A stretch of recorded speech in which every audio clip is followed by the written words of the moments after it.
Dr. Elena Vasquez stared at the alien data on her screen and frowned. Something was wrong. Very wrong. The numbers didn't match what she had been told about Earth and other so-called Deathworlds. She sat in a cramped research lab on Station Kepler, a trading post at the edge of civilized space. The station was old and dirty, filled with smugglers, refugees, and people who had nowhere else to go. Elena was one of those people now. 6 months ago, she had been a respected xenobiologist working for the Human Colonial Authority. She had studied alien life forms and helped humans understand their place in the galaxy. That was before she asked too many questions, before she challenged what everyone believed about Earth being a death world. The door to her lab slid open with a rusty squeak. Captain Marcus Chen walked in, carrying 2 cups of terrible station coffee. Marcus was tall and broad-shouldered, with scars on his hands from his years as a military engineer. Like Elena, he had fallen from grace. Unlike Elena, he seemed to enjoy their exile.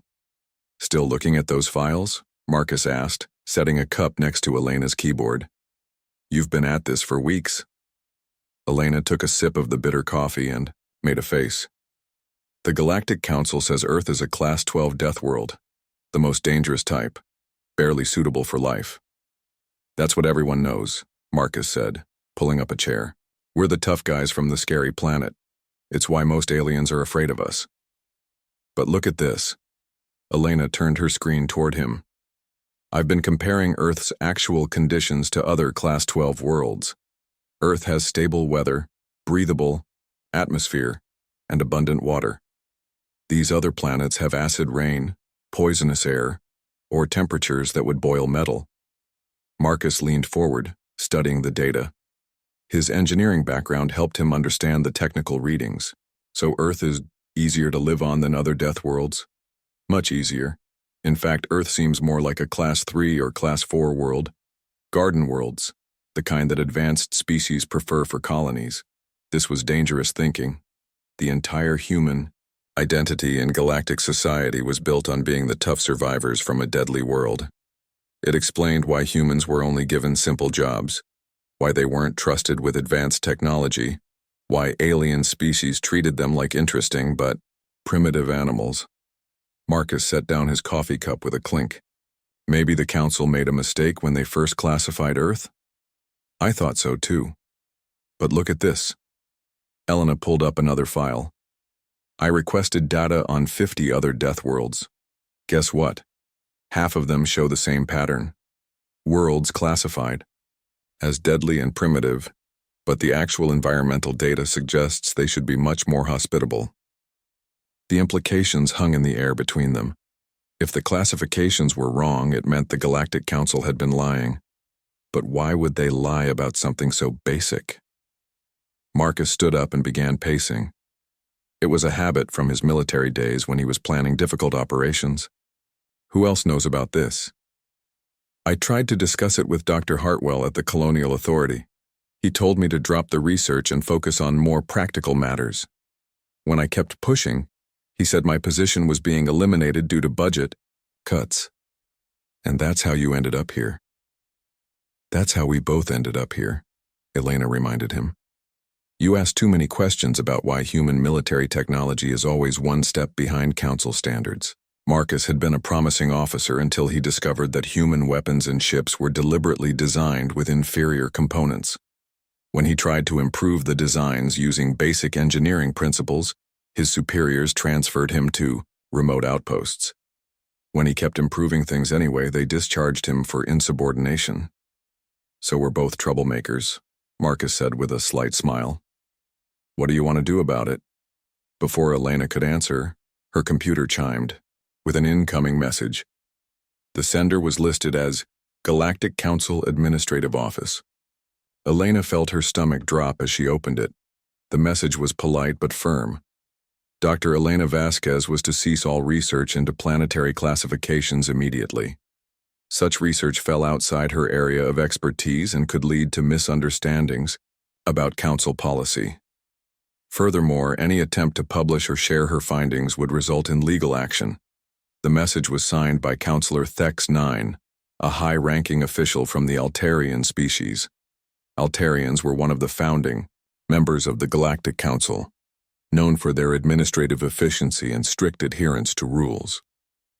"They're watching us," Elena said, showing Marcus the message. "How did they even know what I was researching?" Marcus read the message twice, his expression growing darker.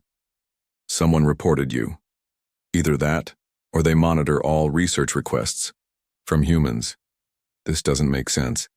If I'm wrong about the classifications, why not just correct me? Why threaten me?" "Because you're not wrong," Marcus said quietly. "And they know it." Elena felt a chill that had nothing to do with the station's poor heating system. "So what do we do?"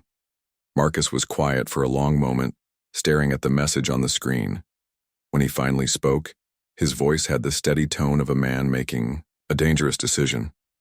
"We keep digging, but we do it carefully. Very carefully." Over the next few days, Elena and Marcus developed a plan. They would continue researching, but they would be smarter about it.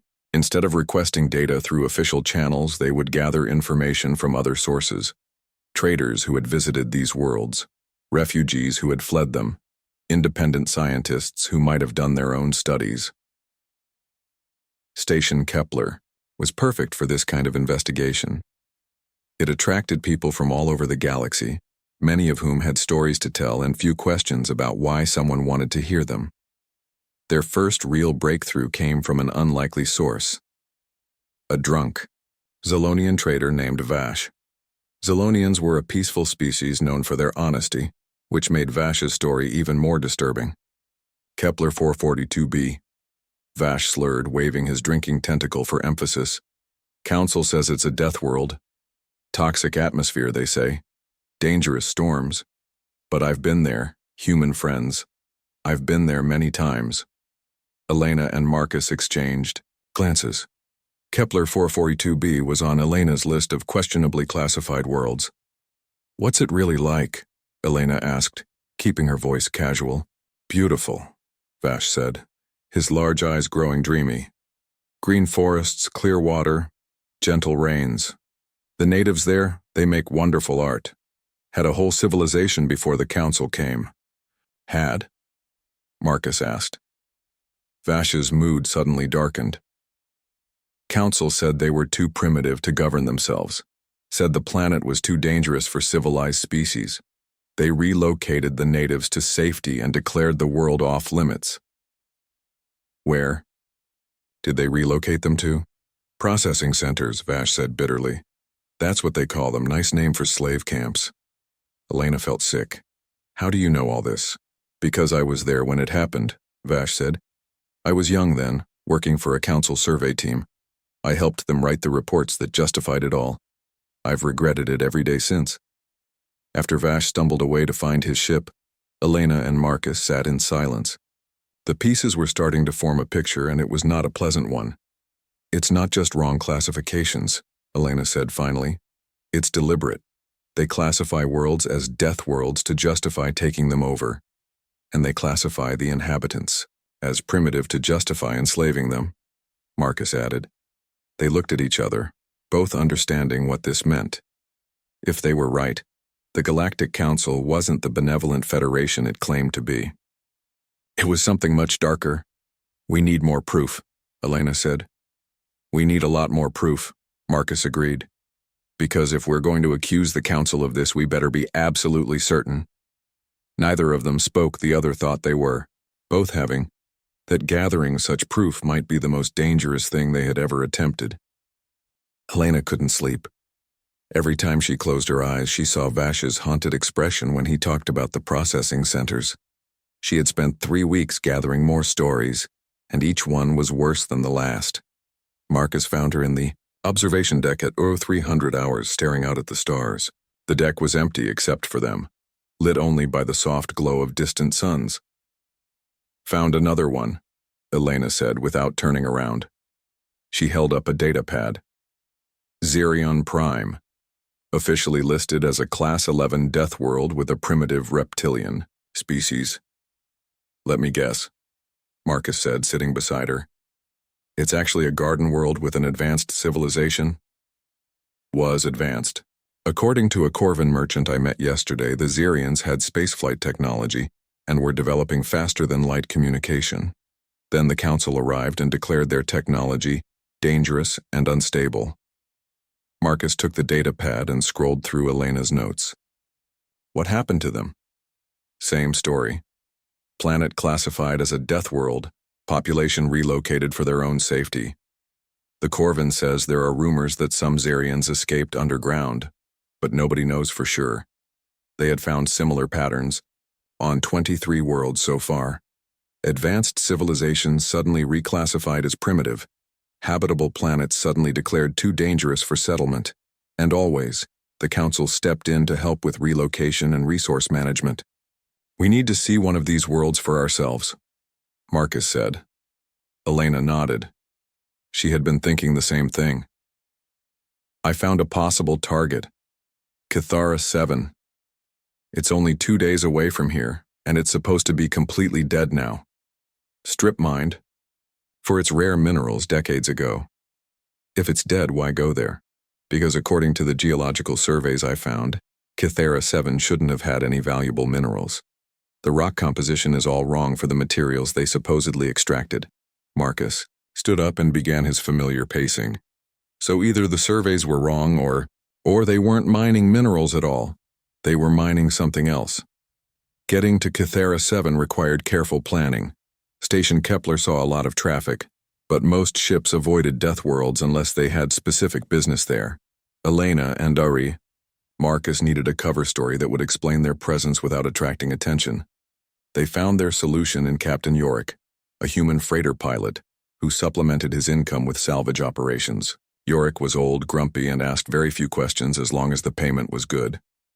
You want to go to Cathara 7? Yorick scratched his gray beard and spat into a cup. That rock's been picked clean for 30 years. Nothing left but dust and radiation. We're researchers, Elena explained. We want to study the long-term effects of large-scale mining on planetary ecosystems. Boring work, Yorick shrugged. But your money spends the same as anyone else's. We leave tomorrow morning. The journey to Cathara 7 took 2 days through hyperspace. Elena spent the time reviewing everything she could find about the planet's history. According to official records, Cathara 7 had been home to a small population of primitive hunters called the Catharans. When valuable mineral deposits were discovered, the Council had relocated the natives and begun mining operations.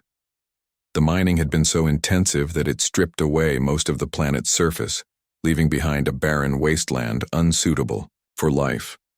The project was hailed as a model of efficient resource extraction.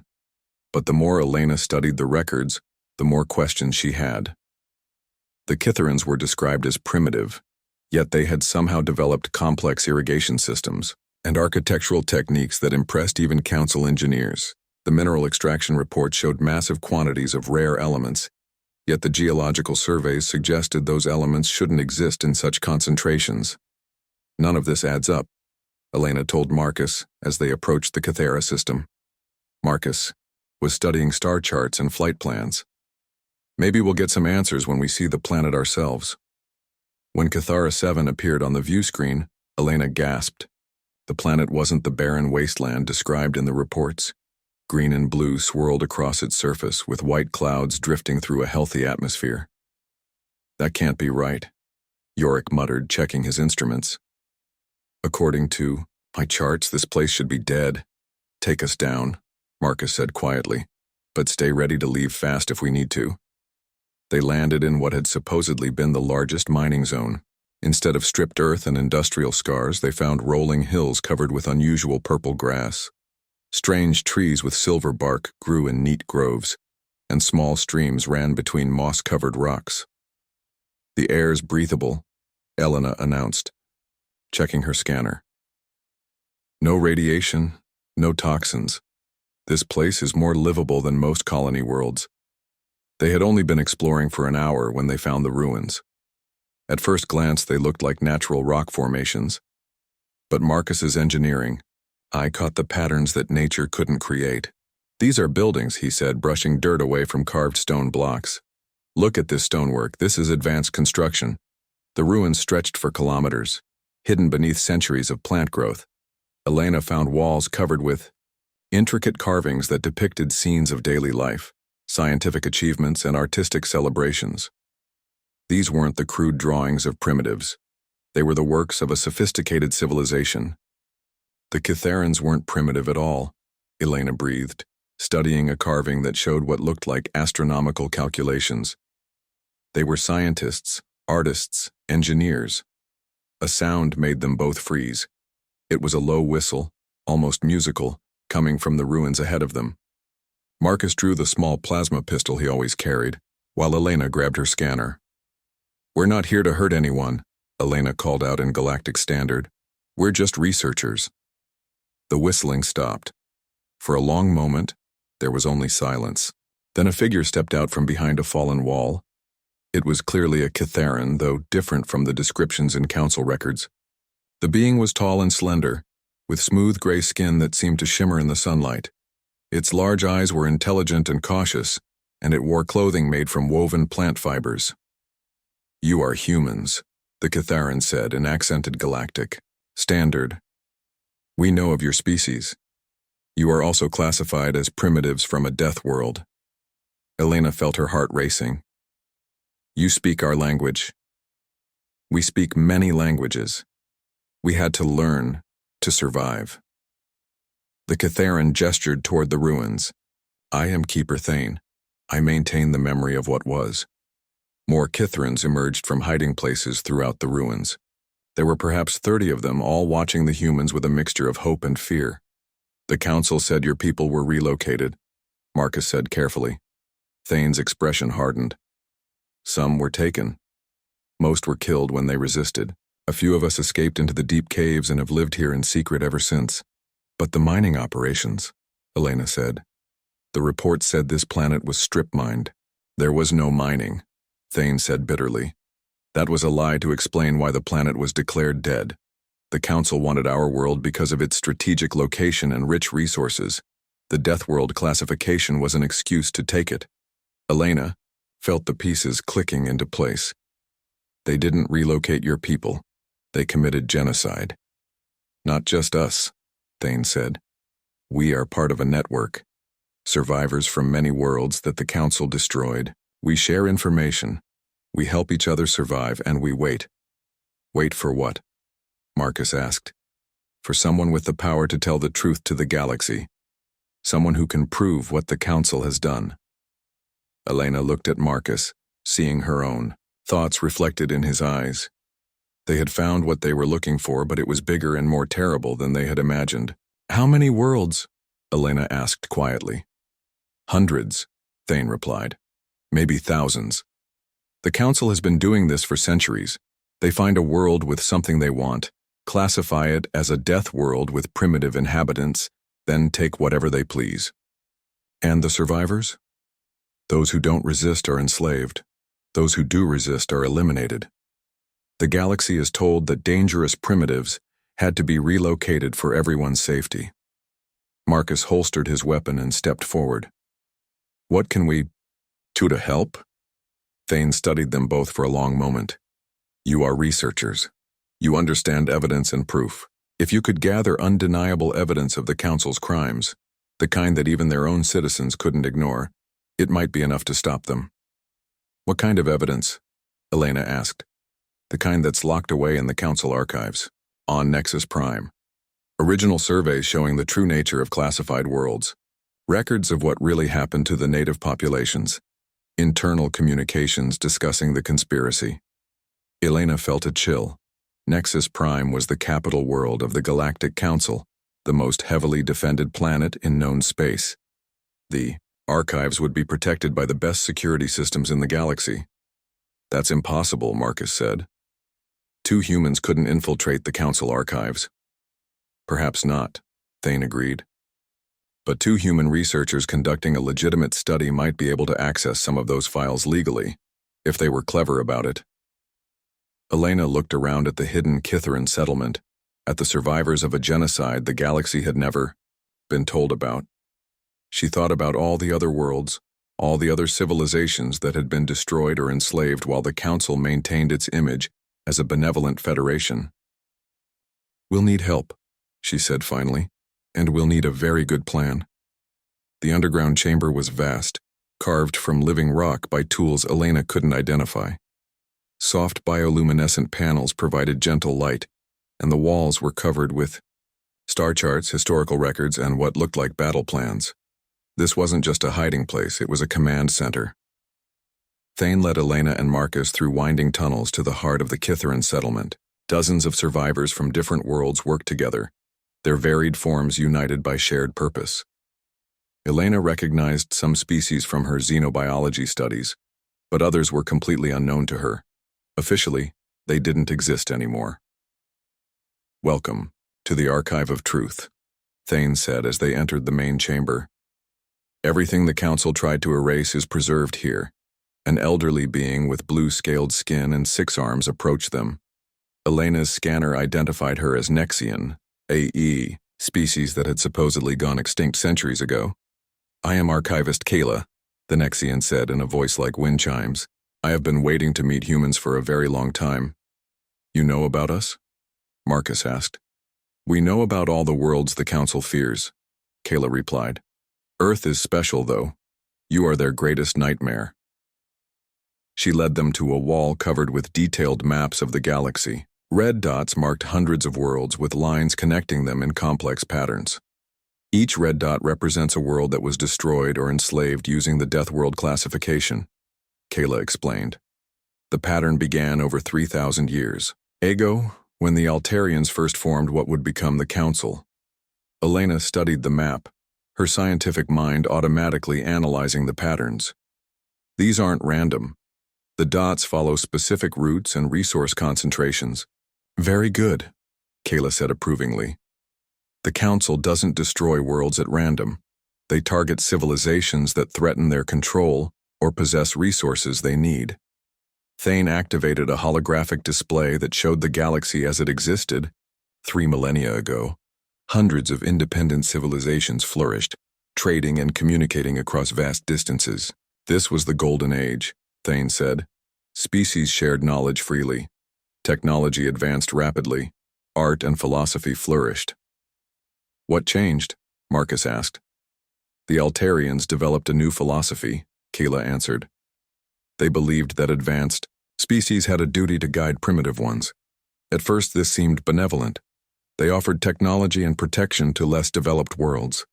The hologram shifted, showing how Altarian influence spread across nearby systems. Initially, the expansion looked peaceful, but Elena noticed something troubling. The species they helped stopped innovating, she observed. Their technological development plateaued. "Because that was the point," Thane said grimly. "The Altarians didn't want partners. They wanted servants. They would uplift a species just enough to be useful, then convince them that further advancement was dangerous or unnecessary." The display showed how the Altarians gradually absorbed their protégés into a larger confederation. Each new member species brought resources and labor, making the Altarians more powerful. The Confederation became the Council, and the Council's appetite for expansion grew. But some species resisted, Marcus guessed. "Many resisted," Kayla confirmed. "That's when the Deathworld classification was invented. It was genius, really. Instead of appearing as conquerors, the Council could present themselves as saviors, protecting the galaxy from dangerous primitives." Elena felt sick as she watched the holographic recreation of systematic genocide disguised as humanitarian intervention. World after world fell to the same pattern: classification as a death world, claims about dangerous natives, followed by relocation and resource extraction. The truly clever part, Thane added, was that they convinced their own citizens that this was moral. Council species genuinely believed they were saving the galaxy from threats. "How did you survive?" Marcus asked. "How did any of you survive?" Kayla gestured to the assembled survivors around them. "Some of us escaped during the initial attacks. Others were thought dead but managed to hide. A few were rescued by sympathetic individuals within Council species who learned the truth." "There are good people in the Council?" Elena asked hopefully. "There are," Thane confirmed. "But they're a small minority and they're carefully watched." The system is designed to suppress dissent and maintain ignorance about what really happens on the frontier. Elena studied the wall displays, trying to understand the scope of what they were facing. How many worlds has the Council destroyed? We've documented over 800 confirmed cases, Kayla said. We estimate the true number is 3 times that. The number was staggering. Billions of sentient beings, hundreds of unique civilizations, all wiped out to feed the Council's expansion. And the galaxy celebrated the Council as heroes. What makes Earth special? Elena asked. Why are we their greatest nightmare? Kayla and Thane exchanged glances. Finally, Kayla activated another display. This one showing detailed analyses of various species characteristics. Most species that join the Council are specialists, Kayla explained. The Altarians are excellent administrators, but poor warriors. The Corvin are skilled traders, but lack scientific creativity. The Zetans are master engineers, but have no artistic vision. Humans are different, Thane continued. You are generalists. You can adapt to any environment, learn any skill, solve any problem. You're scientists and warriors, artists and engineers, diplomats and rebels. Elena remembered her xenobiology studies. Pack bonding. Humans form strong emotional connections not just with their own species, but with others they consider part of their group. Exactly, Kayla said. A human who truly bonds with someone will fight to the death to protect them. The Council has spent millennia convincing species that they need protection from others. Humans instinctively want to protect others from threats. There's more, Thane added. Human military history shows a dangerous pattern from the Council's perspective. When humans are threatened with extinction, they don't just fight back. They innovate. They find ways to turn their disadvantages into advantages. Elena thought about human history. Every major technological leap seemed to come during times of crisis. We get better when things get worse. The Council knows this, Kayla said. Their internal documents, the ones we've managed to steal over the years, show that they're terrified of what humans might become if you ever united behind a common cause. Marcus laughed grimly. Unity isn't exactly humanity's strong point. We can barely agree on anything. You agree on protecting innocence, Thane pointed out. You agree on fighting injustice. You agree on refusing to submit to tyrants. Those might be enough. Elena studied the star charts again, this time focusing on human space. Earth and its colonies were surrounded by supposedly neutral buffer zones that looked suspiciously like a containment strategy. They're keeping us isolated, she realized. The Deathworld classification isn't just propaganda. It's a quarantine. Very astute, Kayla said. The Council maintains the fiction that humans are too dangerous to interact with most species. It prevents you from forming alliances or learning too much about galactic history. But the containment is weakening, Thane added. Human traders and researchers like yourselves are starting to ask uncomfortable questions. More importantly, other species are starting to wonder why such primitive beings are so effective at solving problems. Elena felt a mixture of pride and fear.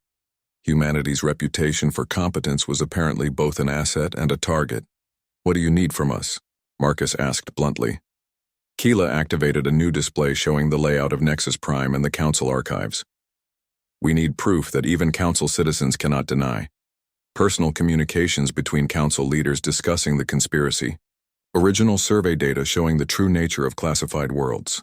Evidence of genocide disguised as relocation. All of which is locked in the most secure facility in the galaxy, Elena observed. Not all of it, Thane said. The Council's bureaucracy is massive. Lower-level files are accessible to researchers with proper credentials. If you could gain access to the public archives, you could legally request information about Deathworld, classifications for academic research. The key, Kayla added, is to request so much data from so many different sources that nobody notices the truly damaging files among all the routine information. Elena understood. It was like hiding a single, poisonous tree in a vast forest.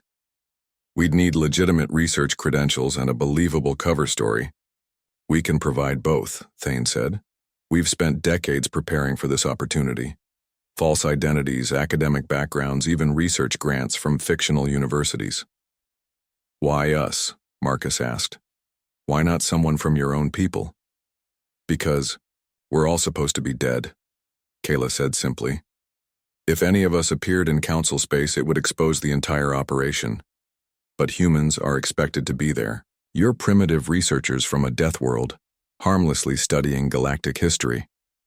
Elena looked around the chamber at the survivors of dozens of destroyed civilizations. They had preserved the truth for centuries, waiting for the right moment to reveal it. Now they were asking her and Marcus to risk everything on a desperate gamble. If we're caught, Elena said quietly, it won't just be us who pay the price. If you don't try, Thane replied, the council will continue destroying. Shivi. 3 months later, Dr. Elena Martinez and Professor Marcus Webb stepped off a commercial transport onto the gleaming platform of Nexus Prime Central Station. To anyone watching, they were exactly what their forged credentials claimed. 2 human researchers from the Kepler Institute conducting a comparative study of death world classifications. Elena's new identity was perfect. Her background as a xenobiologist translated easily into the cover of an environmental researcher. Marcus had been transformed from a military engineer into a statistical analyst, his mathematical skills making the transition believable. The Survivors Network had done excellent work creating their false histories. Nexus Prime was breathtaking. The capital world of the Galactic Council was a monument to civilization and progress. Towering spires reached toward the sky, connected by graceful bridges that carried streams of air traffic. Parks and gardens were perfectly maintained between gleaming buildings, and beings from dozens of species walked the streets in apparent harmony. It's beautiful, Elena murmured as they waited in line for customs processing. That's what makes it so terrifying, Marcus replied quietly. All of this built on genocide and nobody knows. The customs officer was an Altarian, tall and elegant with pale blue skin and large dark eyes. She examined their documentation with polite efficiency. Purpose of visit? The officer asked in perfect galactic standard. Research, Elena replied, handing over their prepared materials. We're conducting a comparative analysis of death world environmental factors for the Kepler Institute. The officer scanned their research proposal, which had been crafted to sound both legitimate and boring. Environmental impact studies of mining operations on classified worlds, she read aloud. How fascinating. You'll need to register with the Academic Research Division before accessing the archives. Of course, Marcus said. We have an appointment tomorrow morning. The officer stamped their permits and waved them through. Enjoy your stay on Nexus Prime. The archives are very comprehensive. I'm sure you'll find everything you need. If only she knew, Elena thought. Their hotel was in the academic district, surrounded by universities and research centers. Their room had a beautiful view of the council chambers, where representatives from across the galaxy met to discuss policy and cooperation. Elena found it hard to look at the building without feeling sick. That evening, they reviewed their plan one final time. Over the next 2 weeks, they would submit research requests for environmental data from dozens of worlds. Most of the requests would be for genuine death worlds, the kind that really were dangerous and uninhabitable. Hidden among these routine requests would be queries for data on worlds like Kythera 7, places that had been destroyed under false pretenses. The key was to make their research look comprehensive and academic. They would request so much information that no single clerk would review all of it. The truly damaging evidence would be buried in thousands of pages of legitimate environmental data. Remember, Marcus said as they prepared for bed, we're boring. Researchers doing boring work. Nobody should pay attention to us. The next morning, they reported to the Academic Research Division in the Council Administrative Complex. The building was enormous, housing the bureaucracy that managed a galactic civilization. Thousands of beings worked here, processing requests, managing databases, and maintaining the vast flow of information that kept the council functioning. Dr. Yex 7, the Altarian administrator who handled their registration, was exactly what they had hoped for. Overworked, understaffed, and eager to process their paperwork quickly. Deathworld Environmental Analysis, YEX7 said, scanning their research proposal. We get several such requests each year. The archives contain extensive environmental data on all classified worlds. Excellent, Elena said. We're particularly interested in long-term ecological impacts of resource extraction. The mining reports should contain that information, YEX7 replied, already filling out their access forms. Your credentials are in order. I'm approving Level 3 access to environmental and geological databases. Level 3 access was better than they had dared hope. It would give them legal authority to request detailed information about classified worlds, including internal reports that weren't available to the general public. How long will it take to process our research requests? Marcus asked. For routine, environmental data? Usually 3 to 5 business days per request. For more sensitive materials, perhaps a week. YEX7 handed them their access cards. The archives are located in Sublevel 7. The research terminals are quite advanced. I'm sure you'll find them adequate. The Council archives were a testament to bureaucratic efficiency. Thousands of years of galactic history were stored in massive databases, cross-referenced and cataloged with obsessive precision. Elena and Marcus spent their first day learning to navigate the system and submitting their initial research requests. By the end of the week, data began arriving. Most of it was exactly what they expected. Environmental surveys of genuinely dangerous worlds, mining reports from legitimate resource extraction operations, and atmospheric analyses of planets that really were uninhabitable, but mixed in with. The routine information were documents that made Elena's blood run cold. Environmental surveys of Cathera 7 from before its supposed mining operation showed a world perfectly suitable for colonization. The native Catherans were described as technologically advanced but non-spacefaring, with sophisticated agricultural and architectural capabilities. Look at this, Marcus said, highlighting a passage in a geological survey. The rare minerals, they supposedly extracted from Cathera 7. The survey says those minerals don't exist in significant quantities on this type of world. Elena found similar inconsistencies in reports from other worlds, environmental data that contradicted the official classifications, mining reports that described extracting resources that shouldn't have existed. Most damning of all, internal communications discussing population management and strategic resource allocation. They worked methodically, building their case, one document at a time. The evidence was overwhelming, but it was scattered across thousands of files. Someone would need to compile it into a coherent narrative that could be understood by Council citizens who had never questioned the official version of galactic history. 2 weeks into their research, Elena made a discovery that changed everything. Hidden in the environmental files for a world called Theta Cygni was a communication log between Council military commanders. The world had been classified as a Class 10 death world inhabited by aggressive primitive mammals. The log told a different story. Day 15 of the Theta Cygni operation. Elena read aloud from the screen. Native resistance continues despite our advanced weaponry. These primitives are using tactical innovations we've never encountered. Their pack hunting strategies are remarkably effective against our standard formations. Marcus leaned over, her shoulder reading the report. Day 23. Command has authorized the use of biological weapons. The natives' technological adaptation rate is too rapid for conventional conquest.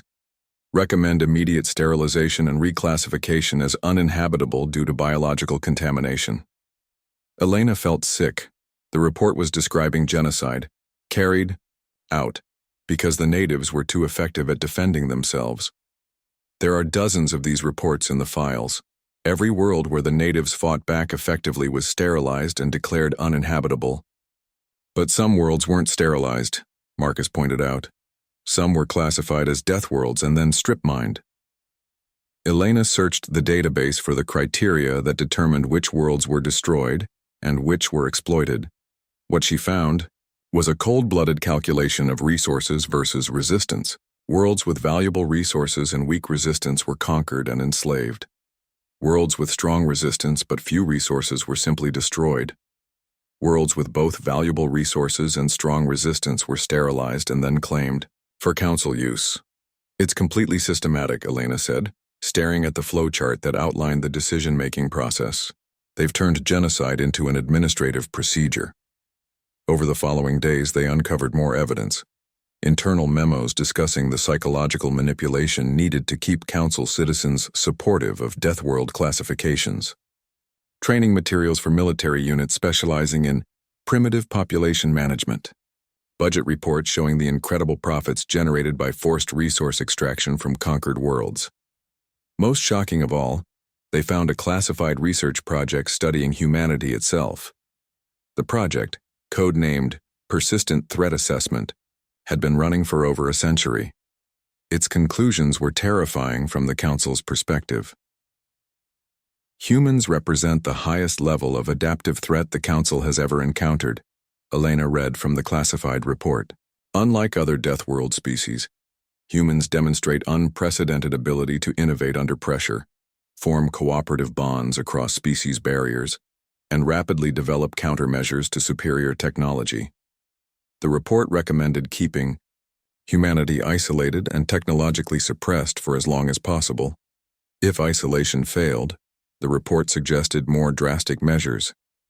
In the event that human technological development cannot be contained, Project Terminus should be activated immediately. Elena searched for more information about Project Terminus, but it was classified. Elena's hands shook as she entered the final keyword sequence into the public research database. The upload bar crawled across the screen. 87%, 91%, 95%. Complete.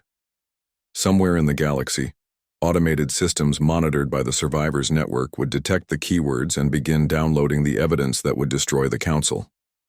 "It's done," she whispered to Marcus, who was watching the archive entrance for security guards. They had agreed to act normally after the upload, continuing their research for a few more days before departing Nexus Prime. The goal was to be long gone before anyone realized what they had discovered, but as they gathered their materials to leave the archive that evening, Elena noticed something troubling. "The security cameras," she murmured to Marcus as they waited for the elevator. "They've been tracking our movements more than usual today." Marcus glanced casually around the hallway.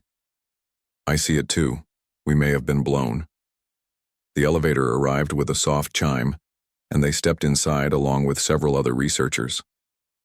Elena tried to appear calm as the elevator rose toward the main level, but her heart was racing. If Council security had identified them, they would never make it off Nexus Prime alive. The elevator doors opened to reveal 4 Council security officers waiting in the lobby. Elena's stomach dropped, but the officers barely glanced at the researchers as they focused on scanning identity chips and checking departure authorizations. "Routine security sweep," one of the officers announced to the lobby. "All personnel must present identification for verification." Elena and Marcus showed their forged credentials along with everyone else. The scanner beeped green for both of them. The officer waved them through without a second look. They walked calmly out of the administrative complex and toward their hotel, fighting the urge to run. Behind them, the routine security check continued, but Elena couldn't shake the feeling they were being watched. "Pack everything," Marcus said as soon as they reached their room. "We leave tonight." Elena threw her belongings into a travel bag while Marcus arranged emergency transport off-world. The earliest available departure was a cargo freighter leaving for the Outer Rim in 4 hours.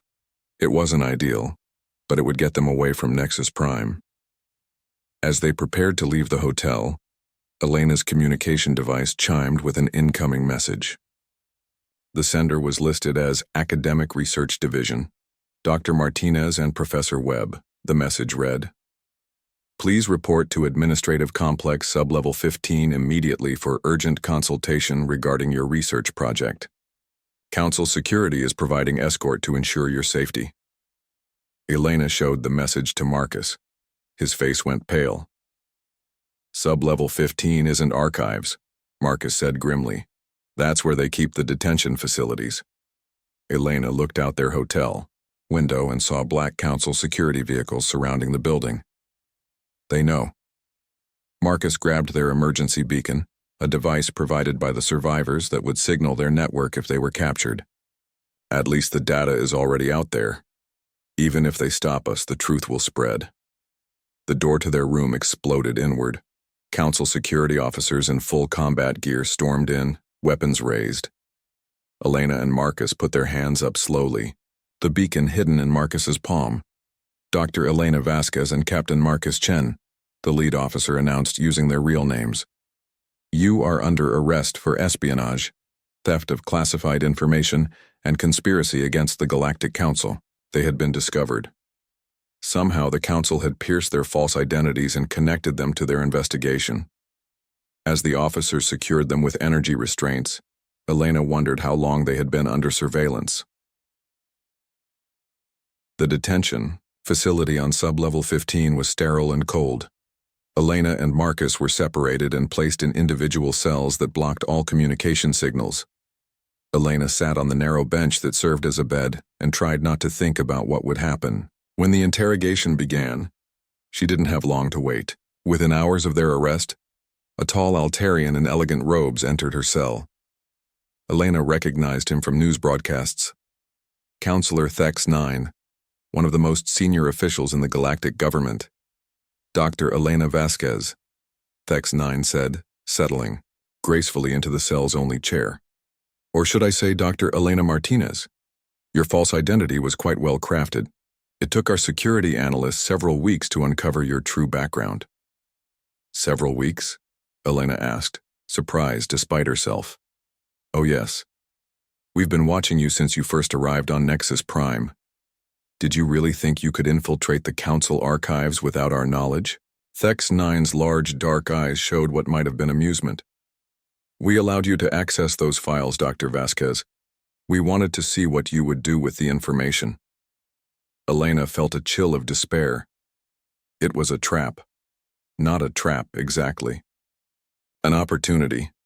You see, the Council has been aware of the survivor networks for quite some time. We've been searching for a way to identify and eliminate them without causing unnecessary disruption to galactic stability. So you used us as bait, Elena said bitterly. Indeed, your little data upload contained tracking algorithms that will identify every node in the survivor's network when they attempt to access the information. Within days, we'll have locations for all the remaining holdouts from the classified worlds. Elena's heart sank. Not only had they failed to expose the truth, they had doomed the very people who had trusted them.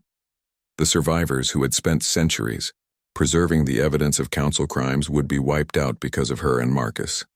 But Thex 9 wasn't finished. There is, however, something we didn't anticipate. Your species continues to surprise us, Dr. Vasquez. What do you mean? The data you uploaded wasn't just sent to the survivors' network. Somehow copies have appeared on communication networks throughout human space. Your own people are broadcasting the evidence you gathered. Elena stared at the counselor in shock. That's impossible. Humans don't have access to galactic communication networks. Apparently they do. We're receiving reports of the data appearing simultaneously on every major human world, transmitted through networks we didn't know existed. It seems humanity has been far more technologically advanced than we realized. Elena felt a spark of hope. Even if she and Marcus had been captured, even if the survivors were doomed, the truth was spreading through human space. Her own species would know what the Council really was. It won't matter, Thex 9 continued. Humanity is isolated from the rest of the galaxy. Even if every human knows the truth, they lack the military power to threaten the Council. You're wrong, Elena said, with sudden confidence. You don't understand humans at all. Thex 9's expression hardened. Explain. You've spent centuries studying us as individual specimens, but you've never understood what makes us truly dangerous. It's not our adaptability or our innovation. It's what we do when we discover that innocents are being murdered. And what is that, Dr. Vasquez? We stop it, no matter the cost. Even as Elena spoke, events were unfolding across human space that would prove her words prophetic. The evidence she and Marcus had gathered wasn't just being broadcast on communication networks. It was being analyzed by human scientists, strategists, and military leaders who were rapidly reaching the same conclusions. The revelation that Earth was deliberately classified as a death world to contain humanity had triggered something the Council had never seen before: the complete unification of the human species. Every colony, every faction, every political group that had spent decades arguing with each other suddenly had a common enemy. More importantly, the evidence revealed that humanity had far more allies than anyone had realized. The survivors' network wasn't limited to the few thousand beings hiding on remote worlds. It included sympathizers within every major council species, many of whom had been secretly working to undermine the system from within. When the truth about the Council's crimes spread beyond human space into the networks maintained by these sympathizers, the reaction was immediate and devastating. Riots broke out on dozens of Council worlds as citizens learned what their government had done in their name. Military units refused orders to suppress the unrest. Political leaders who had spent their careers supporting Council policies suddenly found themselves defending genocide. On Nexus Prime, Counselor Thex-9 received increasingly desperate reports from across the galaxy. The carefully maintained illusion of galactic peace and cooperation was crumbling, as species after species learned the truth about the Death World classifications. But the most shocking news came from the frontier regions where Council military forces were stationed. Entire fleets were going dark, their commanders either unable or unwilling to maintain contact with Central Command. When scout ships were sent to investigate, they found the fleets had been destroyed or captured by combined forces of survivors and human military units. How is this possible? Thex-9 demanded of his intelligence officers. Human space is isolated. They don't have the ships or technology to project power beyond their own systems. The answer came from a trembling Corvin analyst who had spent years tracking human activities. Sir, we believe we've been systematically deceived about human capabilities. The defensive installations we thought were designed to protect their colonies from external threats were actually prep.